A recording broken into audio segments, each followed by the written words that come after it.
For the longest time, I thought it was my fault.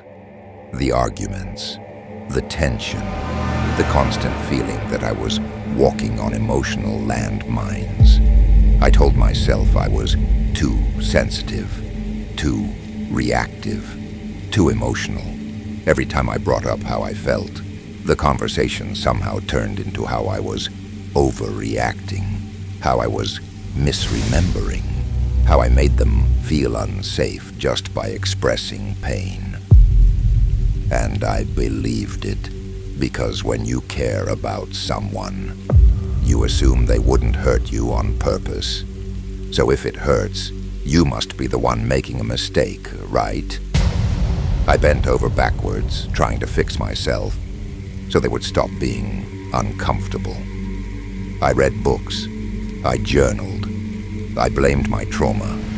I apologized, even when I didn't understand what I did wrong. But over time, a quiet truth began to surface. It wasn't all me. It wasn't just my triggers.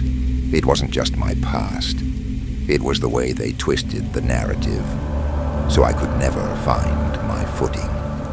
That's when I started learning about manipulation, about gaslighting, about how subtle control can sound a lot like concern, about how real love doesn't require you to second-guess your reality. Manipulation doesn't always scream. Sometimes it whispers. It shows up in little things: a raised eyebrow when you cry, a joke at your expense in front of others, a sigh of disappointment that silences you before you even speak.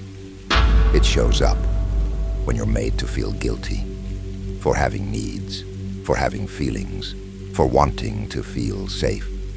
And once I saw it, I couldn't unsee it. The pattern was clear. Every time I got close to my truth, they pulled away and made me chase their approval. I wasn't being too sensitive. I was being emotionally starved. I was responding to confusion because they wanted it that way. They needed me to doubt myself, so I'd stay quiet, stay small, stay reachable, but never truly seen.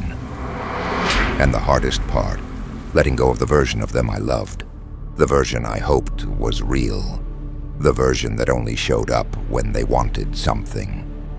But I did let go, because I finally realized you can't heal in an environment that profits off your brokenness. I thought it was my fault, until I learned what manipulation feels like. Now I know better.